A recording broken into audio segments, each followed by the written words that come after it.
Assalamualaikum warahmatullahi wabarakatuh.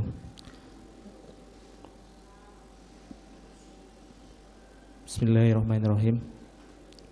Yang mulia Majelis Hakim, yang terhormat para jaksa penuntut umum, yang terhormat para penasihat hukum, serta hadirin yang saya muliakan. Dalam kesempatan ini izinkan saya memanjatkan puji dan syukur kehadirat Allah Subhanahu wa taala karena atas segala rahmat dan karunia-Nya sehingga saya dapat hadir mengikuti sidang penyampaian nota pembelaan saya pada hari ini. Saya mengucapkan terima kasih yang sebesar-besarnya kepada Yang Mulia Majelis Hakim karena telah memberikan kesempatan kepada saya untuk menyampaikan nota pembelaan atas dakwaan terhadap saya dalam perkara tindak pidana ini. Yang Mulia Majelis Hakim, saya merupakan seorang anggota Polri. Saya dididik selama 11 bulan dan setelah dilantik saya ditempatkan di Polres Brebes, Polda Jawa Tengah. Selama saya bekerja sebagai anggota Polri di Polres Brebes, 3 kali saya dipercaya menjadi driver atau penajudan Kapolres Brebes, yaitu pada tahun 2009, 2010, dan 2013. Saya selalu berusaha sebaik mungkin menjalankan tugas dan tanggung jawab saya dimanapun saya ditempatkan. Pada tahun 2013, Bapak Ferdi Sambo menjadi pemimpin di Polres Brebes. Beliau menjabat sebagai Kapolres Brebes hingga tahun 2015. Dan saya menjadi driver atau ajudan beliau. Kemudian beliau mendapat tempat tugas baru sebagai Wadir Krim Polda Metro Jaya, sedangkan saya dikembalikan ke Satuan Lalu Lintas Polres Brebes. Beberapa kali dipercaya melaksanakan tugas sebagai driver ataupun ajudan seorang pimpinan, secara tidak langsung berpengaruh terhadap pola pikir saya mengenai tugas dan tanggung jawab saya sebagai anggota Polri. Bahwa seorang anggota Polri tidak hanya menjalankan tugas rutinitas saja, tetapi harus dapat berkembang dan berinovasi untuk memberikan pelayanan kepada masyarakat. Dari situlah saya bersama dengan kawan-kawan saya di unit tempat saya bertugas membuat dan mengelola suatu program yang dapat dirasakan langsung manfaatnya oleh masyarakat, seperti program pelatihan berkendara yang baik dan benar bagi masyarakat yang akan mengikuti ujian praktek SIM. Kami namai dengan program Trabas atau Terampil Berkendara Bersama Satlantas, serta sistem pengaduan online pelayanan SIM apabila pemohon SIM mempunyai keluhan atau pertanyaan seputar pelayanan SIM, dan akan langsung dijawab oleh operator pelayanan pengaduan tersebut.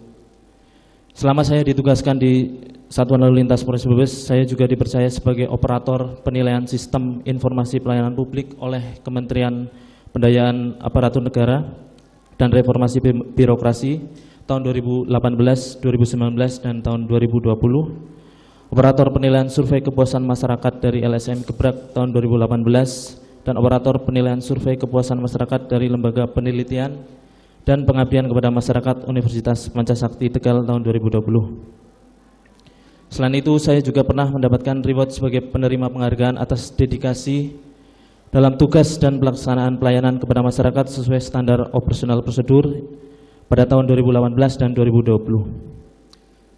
Saya sangat mencintai pekerjaan saya, di samping sebagai jalan untuk mengabdi, menjadi seorang anggota Polri merupakan kebanggaan, impian, dan cita-cita saya. Saya bertugas di Satuan Lalu Lintas Polres Brebes sampai dengan tahun 2021. Kemudian pada tanggal 9 Februari 2021 saya mendapat surat perintah dari Polda Jawa Tengah untuk melaksanakan tugas perbantuan personel atau BKO pada Satuan Divpropam Polri yang kemudian ditugaskan menjadi ajudan dari Kadif Propam Polri saat itu, yaitu Irjen Pol Ferdi Sambo, SHS IKMH. Merupakan suatu kebanggaan tersendiri bagi saya yang saat itu hanya seorang anggota Polri di wilayah, dipercaya untuk menjadi ajudan dari pejabat utama Mabes Polri. Saya sangat berharap semoga semakin banyak wawasan dan pengetahuan yang bisa saya peroleh sehingga apabila nanti kembali ditugaskan di Polres Brebes dapat memberikan kontribusi bagi kemajuan Polres Brebes. Lingkungan kerja yang baru menuntut saya untuk segera beradaptasi dengan cepat. Ritme pekerjaan, tingkat kesibukan, cara bertindak dalam mendampingi seorang pejabat utama Polri sangat berbeda dibandingkan pada saat saya menjadi driver atau ajudan Kapolres. Tetapi suasana kerja perangkat baik driver, ajudan maupun sipil tidak berbeda jauh ketika Bapak Ferdy Sambo menjabat sebagai Kapolres Brebes. Bapak Ferdy Sambo, Ibu Putri, serta putra dan putri beliau memperlakukan kami semua seperti bagian dari keluarga beliau sendiri. Beliau juga memperhatikan keluarga kami, kedekatan kami tidak seperti hubungan pimpinan dan bawahan. Tetapi meskipun demikian, kami juga harus sadar dan tahu ada batas-batas yang tidak boleh kami langgar.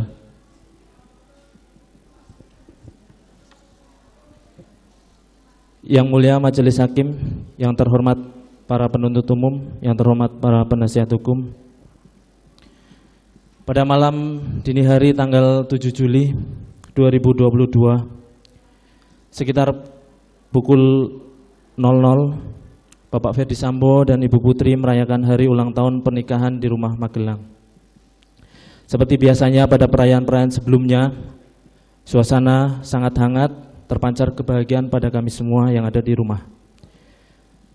Pada pagi hari Bapak Ferdy Sambo harus kembali ke Jakarta karena tugas, sedangkan Ibu Putri tetap berada di rumah Magelang untuk memantau putrinya yang baru masuk di sekolah SMA Taruna Nusantara. Tidak pernah terbayangkan sedikit pun ada kejadian pada malam hari tanggal 7 Juli 2022 di rumah Magelang yang selanjutnya membuat saya dituduh melakukan bentuk perbuatan melawan hukum.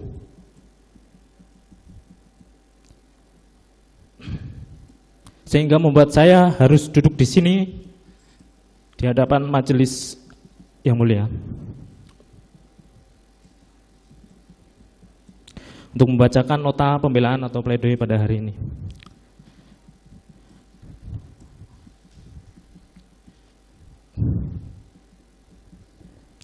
Pengamanan senjata api yang dianggap oleh penuntut umum sebagai bagian dari perencanaan pembunuhan terhadap almarhum Nofriansah Yosua Huta Barat. Dengan tegas saya sampaikan bahwa saya tidak pernah tahu ada rencana pembunuhan.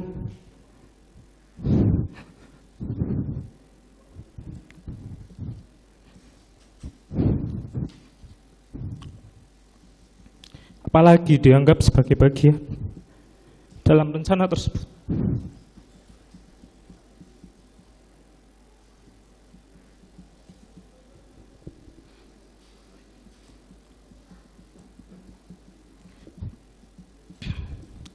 Pada saat itu terjadi keributan antara almarhum Yosua Nofriansah Huta Barat dengan Om Kuat Ma'ruf. Yang berdasar cerita dari Om Kuat Ma'ruf sempat menggunakan pisau untuk mengejar almarhum Nofriansah Yosua Huta Barat.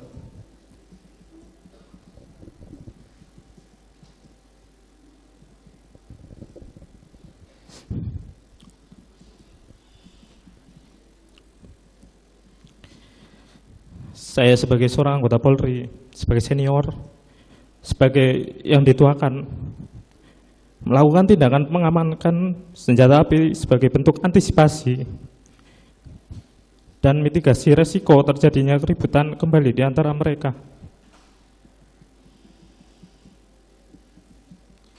Upaya pengamanan terhadap pisau yang dipakai juga sudah saya lakukan malam itu.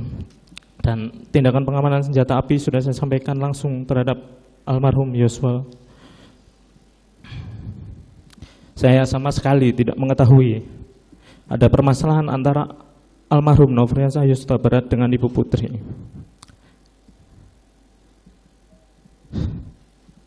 Saya tidak pernah tahu bahwa ada ancaman yang dilakukan oleh almarhum Nofriansah Yosua Huta Barat kepada Ibu Putri. Selain itu, yang mulia Majelis Hakim, saya tidak pernah ada permasalahan baik secara pribadi maupun kedinasan dengan almarhum Yosua. Dari keterangan saksi yang ada di persidangan, tidak ada yang menyebutkan ada perintah terkait mengamankan senjata. didukung hasil pemeriksaan poligraf kepada saya dengan isu apakah ada seorang yang menyuruh mengamankan senjata milik Nofriansah Yosua. Yang saya jawab tidak ada dan sudah terindikasi jujur. Berdasarkan pada keterangan saksi Bapak Ferdi Sambo, Ibu Putri, Om Kuat dan Susi yang menyatakan mereka tidak mengetahui bahwa saya telah mengamankan senjata milik almarhum Nofriansah Yosua Huta Barat.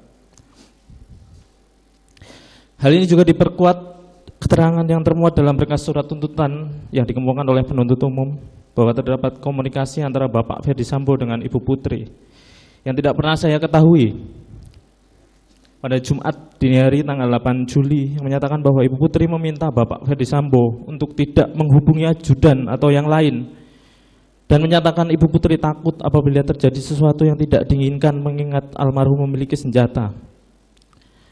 Saya tidak pernah dihubungi oleh Bapak Ferdi Sambo pada tanggal 7 maupun 8 Juli 2022. Berdasarkan keterangan saksi yang sudah hadir dalam persidangan ini, termasuk saksi dari operator seluler, menyatakan bahwa tidak ada komunikasi elektronik antara saya dengan Bapak Ferdi Sambo. Hal ini juga dapat dikuatkan dengan melakukan pengecekan terhadap handphone milik Bapak Ferdi Sambo yang sudah disita.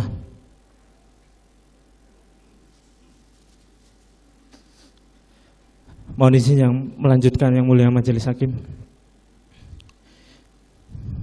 Pagi hari tanggal 8 Juli 2022, saya diperintahkan secara mendadak oleh Ibu Putri untuk mempersiapkan dan ikut mengantar beliau pulang ke Jakarta. Sebagai seorang bawahan, sudah menjadi hal yang wajar untuk memenuhi tugas dari seorang pimpinan. Dalam hal ini Ibu Putri sebagai istri dari Kadif Propam, perintah yang disampaikan juga jelas, tidak ada kaitannya dengan tuduhan yang mengatakan saya sudah mengetahui dan menghendaki kemungkinan dilakukannya sesuatu terhadap almarhum Nofriansah Yosua Huta Barat. Setelah tidak ada hubungannya dengan perintah backup yang penuntut umum ambil dari keterangan setelah tiba di Jakarta. Perintah mendadak tentu mengakibatkan semua dilakukan secara terburu-buru, termasuk menurunkan barang-barang dan sekaligus senjata api yang telah saya amankan karena khawatir ada keributan lanjutan antara almarhum dengan Om Kuat Ma'ruf pada malam sebelumnya. Senjata tersebut saya letakkan di dashboard mobil LM bersamaan dengan meletakkan senjata steyr yang memang biasa diletakkan di mobil ibu. Selain itu memang almarhum Yosua, sepengetahuan saya juga akan duduk di situ yang mulia. Yang kemudian diasumsikan sebagai tindakan mengamankan senjata kembali dan respon dalam bentuk kehendak serta rencana yang saya sebagai judan yang terlatih untuk meluluskan dan mendukung kehendak Bapak Ferdi Sambo yang berencana meminta bantuan backup di Jakarta. Sekali lagi, penuntut umum memakai keterangan yang baru dikemukakan oleh Bapak Ferdi Sambo di Jakarta. Jika saya berniat untuk mengamankan kembali senjata almarhum Yosua Nofriansah Huta Barat, akan lebih masuk akal bagi saya untuk meletakkan senjata tersebut dalam tas tumi milik saya, sehingga senjata tersebut selalu dalam penguasaan saya. Tidak pernah saya menyampaikan kepada siapapun bahwa jangan sampai almarhum Nofriansah Yosua Huta Barat mengambil senjatanya kembali.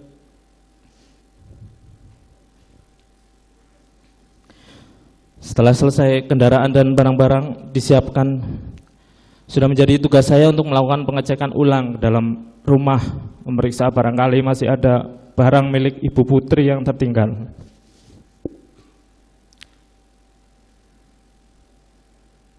Ketika saya melakukan tugas tersebut, saya tidak tahu dan tidak pernah menyampaikan kepada siapapun tentang pembagian tempat duduk di kendaraan yang akan dipakai menuju ke Jakarta. Dalam berkas surat tuntutan selalu disampaikan bahwa almarhum Nofriansah Yosua Huta Barat harus selalu diawasi dan dikawal sejak awal berangkat dari Magelang ke Jakarta, pada saat berhenti di rest area maupun saat di rumah Duren 3. Tapi dalam berkas tuntutan tidak pernah menyebutkan perintah pengawasan dan pengawalan disampaikan oleh siapa kepada siapa serta kapan dan di mana perintah itu disampaikan. Dimulai dari pembagian tempat duduk saat berangkat ke Jakarta yang tidak didukung satupun keterangan saksi atau bukti. Pada saat mampir di rest area tol untuk ke kamar kecil, dari keterangan saksi di pengadilan, sudah jelas bahwa saya yang meminta kepada Patwal melalui HT karena saya sudah ingin buang air kecil. Jika memang harus diawasi, maka semestinya saya tidak boleh melepaskan pengawasan saya ketika di Saguling saya dipanggil oleh Bapak Ferdi Sambo. Dari semua keterangan saksi tidak ada yang saya perintah atau saya minta tolong untuk mengawasi keberadaan almarhum Yosua di Saguling. Dan terakhir di rumah Duren 3, ketika kami tiba dan semua turun dari mobil serta terlihat di CCTV yang sudah diputar di pengadilan, saya tidak pernah sedikit pun selalu memperhatikan gerak-gerik dan keberadaan almarhum Nofriansah Yosua Huta Barat. Saya tidak segera masuk karena harus memutar balik mobil yang akan digunakan Ibu Putri kembali ke Saguling setelah hasil PCR keluar. Saya tidak mempunyai penglihatan super yang mampu menembus pagar rumah untuk memastikan keberadaan almarhum Nofriansah Yosua Huta Barat, sementara saya berada di dalam mobil. Dan sudah kita ketahui bersama yang mulia, bahwa di bagian depan rumah Duren 3 juga terdapat garasi dan pintu pagar yang dapat terbuka. Sedangkan dari rekaman CCTV terlihat pada saat almarhum Nofriansah Yosua Huta Barat berada di sekitar tempat itu, saya sama sekali tidak pernah mendekat ke arah almarhum Nofriansah Yosua Huta Barat. Yang mulia majelis hakim, yang terhormat para jaksa penuntut umum, yang terhormat para penasihat hukum, dalam perjalanan dari Magelang ke Jakarta, saya sudah sampaikan kepada almarhum Nofriansah Yosua Huta Barat bahwa senjata miliknya ada di dashboard mobil LM. Setelah tiba di Jakarta, saya tidak pernah mengambil kembali senjata tersebut dengan tujuan untuk saya kuasai. Ketika kami duduk-duduk di depan rumah Saguling, saya juga tidak pernah melarang almarhum Yosua untuk mengambil senjata miliknya. Hal ini juga sudah dibuktikan dari semua keterangan saksi yang hadir pada persidangan ini. Selanjutnya saya mendapat perintah dari Bapak Ferdi Sambo untuk naik ke lantai 3 rumah Saguling. Sebagai bawahan tentunya saya mematuhi apa yang diperintahkan oleh pimpinan saya. Saya tidak tahu apa maksud dan tujuan Bapak Ferdi Sambo memanggil saya waktu itu. Percakapan yang terjadi antara saya dan beliau tidak seperti apa yang dikemukakan dalam berkas surat tuntutan saya. Setelah Bapak Ferdi Sambo menyampaikan bahwa ibu sudah dilecehkan almarhum Yosua, beliau berbicara kembali kepada saya mau panggil dia, kamu backup saya, amankan saya. Kalau dia melawan, kamu berani enggak tembak dia? Dan saya jawab, tidak berani Pak, saya tidak kuat mentalnya. Permintaan yang saya tolak itu disampaikan secara runtut dan langsung, mulai dari panggil, backup, dan amankan, serta jika melawan berani menembak atau tidak. Tidak pernah ada penyampaian akan memanggil kapan dan di mana. Serta tidak ada dan tidak pernah disampaikan ataupun diisyaratkan pula bahwa Bapak Ferdi Sambo mempunyai niat untuk membunuh almarhum Nofriansah Yosua Huta Barat. Ketika mendengar bahwa ibu sudah dilecehkan, hal itu sontak membuat saya terkejut dan bertanya-tanya perbuatan sejauh apa yang sudah dilakukan oleh almarhum Yosua kepada Ibu Putri. Saya turun ke lantai 1 sambil terus memikirkan hal tersebut. Apa yang Bapak Ferdi Sambo maksud dengan pelecehan itu? Peristiwanya di mana yang beliau maksud? Perasaan saya berkecamuk antara bingung, cemas, serta takut. Apalagi pada saat menyampaikan hal itu Bapak Ferdi Sambo dalam keadaan menangis dan penuh dengan emosi. Dalam kekalutan tersebut saya menyampaikan kepada Richard bahwa dia dipanggil oleh Bapak Ferdi Sambo di lantai 3 tanpa tahu apa yang hendak disampaikan oleh Bapak Ferdi Sambo. Saya duduk di depan rumah Saguling. Hati dan pikiran saya tidak tenang memikirkan perbuatan apa yang dilakukan oleh almarhum Yosua. Saya tidak pernah menyangka jika almarhum Yosua sampai berani dan tega terhadap Ibu Putri. Yang mulia majelis hakim yang saya hormati, sudah menjadi suatu prosedur dan kebiasaan bahwa setiap kembali dari luar kota wajib bagi keluarga dan perangkat Bapak Ferdi Sambo yang akan menetap untuk melaksanakan PCR dan isolasi. Ketika diminta oleh Ibu Putri untuk mengantar ke tempat isolasi, sudah sepantasnya saya sebagai bawahan menjalankan perintah tersebut. Apalagi hal itu adalah perintah yang sudah biasa saya lakukan sehari-hari. Semua perangkat sudah tahu urutan kebiasaan dan prosedur yang ada. Ikutnya almarhum Nofriansah Yosua Huta Barat ke tempat isolasi bukan atas ajakan atau perintah dari saya. Dapat kita lihat bersama dalam CCTV. Pada saat Ibu Putri meminta saya untuk mengantar isolasi, saya sama sekali tidak ada interaksi dengan almarhum Yosua dan tidak ada keterangan saksi atau bukti yang menyebut saya mengajak almarhum Yosua untuk ikut ke tempat isolasi.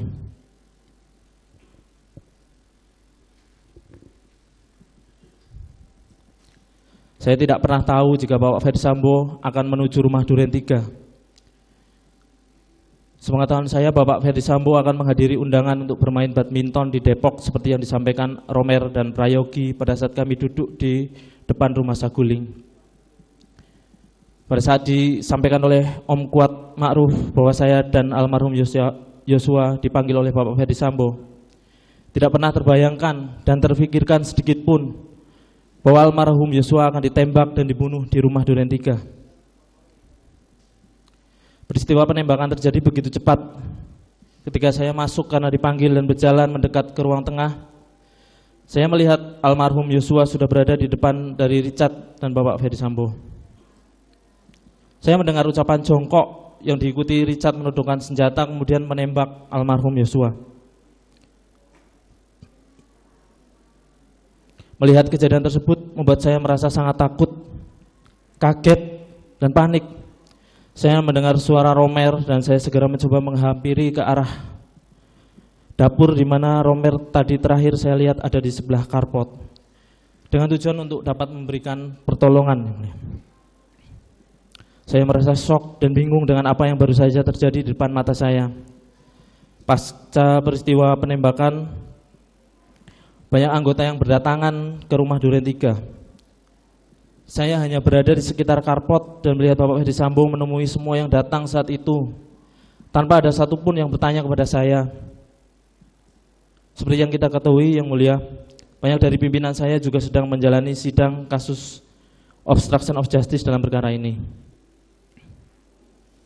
Sampai pada akhirnya, saya dibawa oleh anggota Provos ke kantor Biro Provos Mabes Polri untuk dimintai keterangan.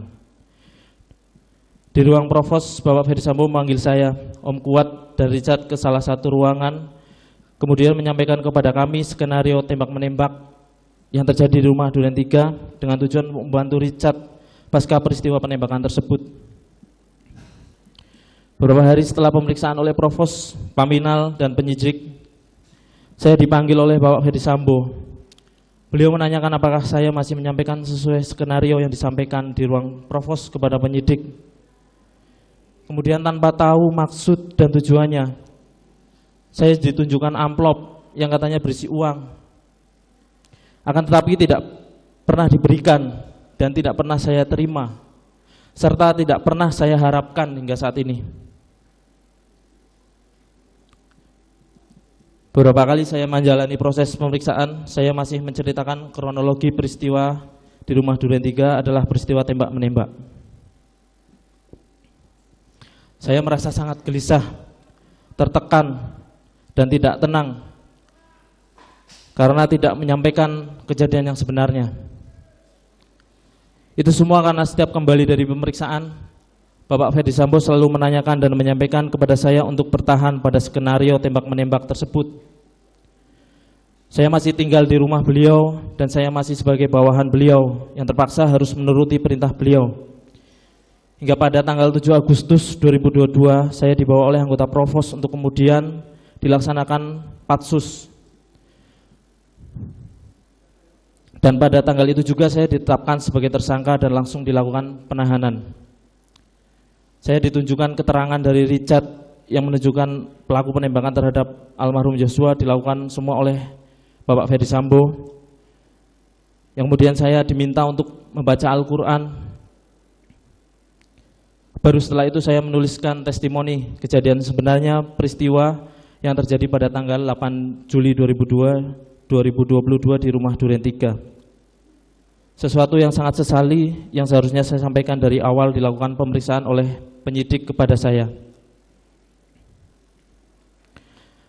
Dalam kesempatan ini, izinkan saya untuk menyampaikan permohonan maaf saya kepada keluarga besar almarhum Nofriansah Yosua Huta Barat dan masyarakat karena sejak awal tidak menyampaikan kejadian yang sebenarnya pada saat diperiksa oleh penyidik pada Kepolisian Negara Republik Indonesia, para pemimpin Polri, dan rekan-rekan anggota Polri dimanapun ditugaskan. Kepada ibu, istri, putri-putri saya, dan seluruh keluarga besar saya memohon maaf atas kejadian yang menimpa saya. Pasti ada dampak yang kalian terima, baik secara langsung maupun tidak langsung. Mohon maaf sudah membuat kalian cemas dan sedih, terutama atas segala doa.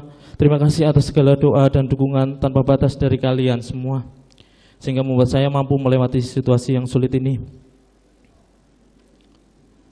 Yang mulia Majelis Hakim, yang terhormat para penuntut umum, yang terhormat para penasihat hukum, serta hadirin yang saya muliakan. Saya mempunyai keluarga yang sangat saya cintai dan saya sayangi.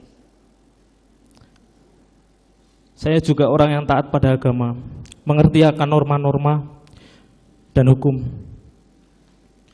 Saya juga merupakan orang yang masih sehat akal dan jiwanya. Tidak pernah terbersit niat sekecil apapun dari dalam hati saya akan menabrakkan mobil yang saya kendarai bersama almarhum Yosua untuk mencelakai atau bahkan membunuh almarhum Yosua. Yang apabila saya lakukan hal tersebut sama saja saya berniat untuk bunuh diri. Dan saya tegaskan sekali lagi bahwa saya tidak pernah menyampaikan hal sangat tidak masuk akal seperti itu kepada siapapun. Yang mulia Majelis Hakim, saya merupakan anak pertama dari 2 bersaudara. Saya lahir pada tanggal 20 Oktober tahun 1987 di Banyumas. Saya juga seorang suami dan ayah dari 3 anak perempuan. Saya dibesarkan di sebuah desa kecil di Banyumas. Saya bersyukur telah dibesarkan di lingkungan yang sangat hangat serta menjunjung tinggi nilai-nilai keagamaan, moral, norma masyarakat dan hukum. Bapak saya merupakan seorang anggota Polri. Beliau adalah sosok yang sangat saya kagumi dan menjadi panutan bagi saya baik dalam cara mendidik anak-anaknya maupun dalam menjalankan tugasnya sebagai abdi negara. Walaupun beliau harus bekerja berbeda di kota dengan kami, tapi beliau selalu memprioritaskan keluarga.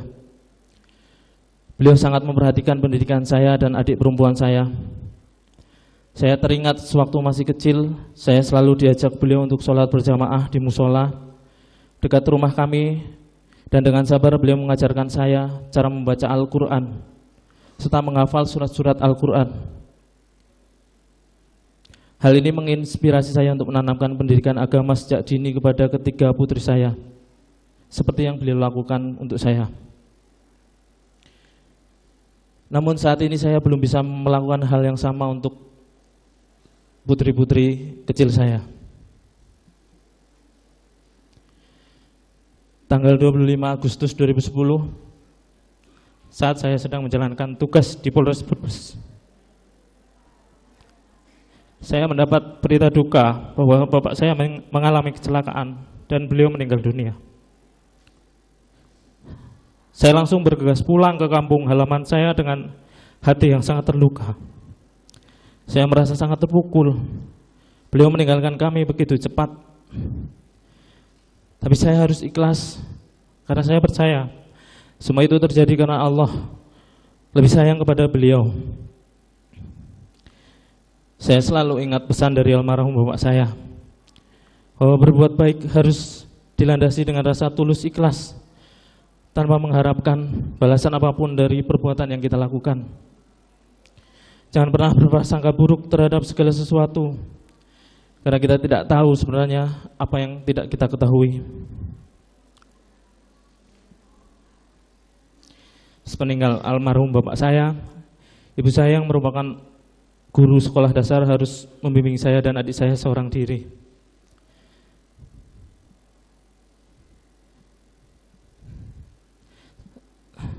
Sama halnya dengan almarhum Bapak.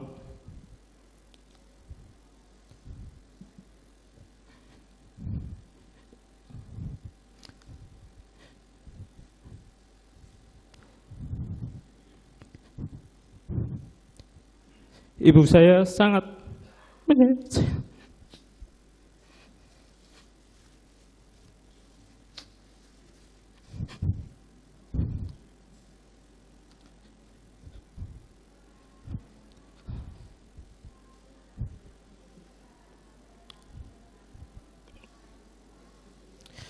Beliau telah mendidik dan membesarkan saya dan adik saya dengan sangat baik.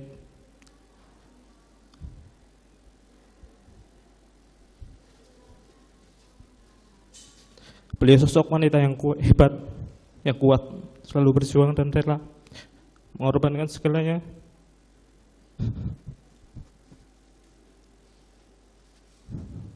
demi anak-anaknya.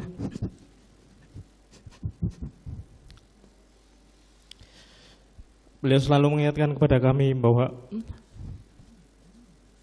tempat terbaik untuk bergantung hanya kepada Allah Subhanahu wa Ta'ala.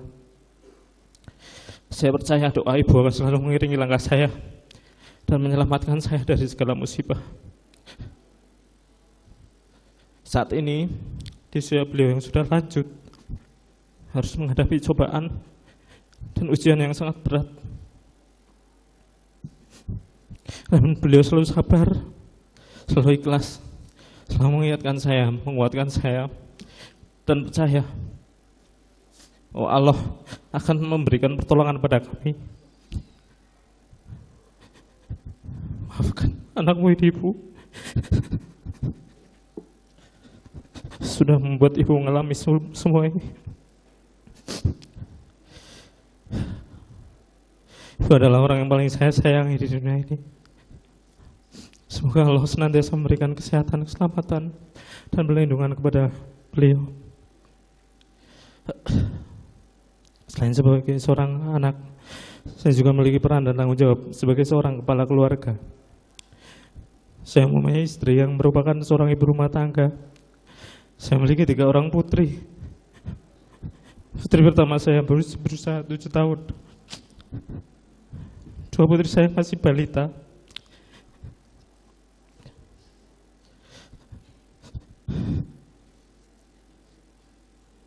Saya yang merupakan tulang punggung bagi istri dan ketika berharap kepada Allah semoga selalu memudahkan saya dalam menunaikan kewajiban saya untuk memberikan nafkah kepada keluarga.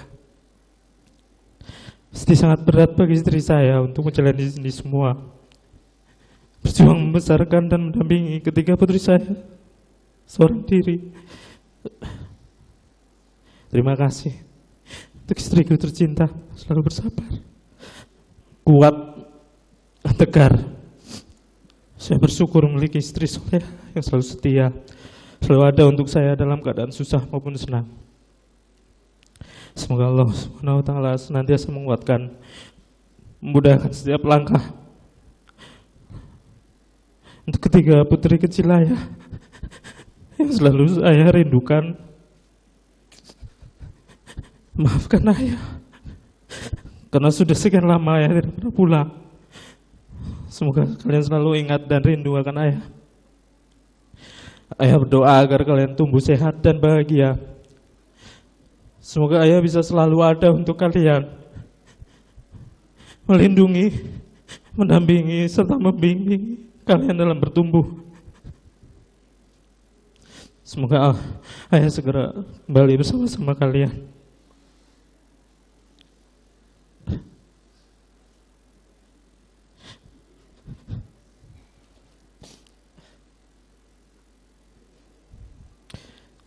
Semoga Allah Subhanahu wa Ta'ala meridhoi dan mengabulkan doa serta harapan saya.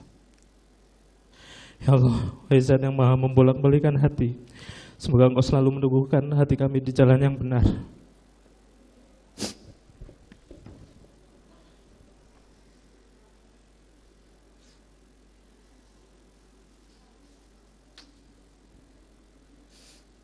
Yang mulia Majelis Hakim, yang terhormat para penuntut umum, yang terhormat para penasihat hukum,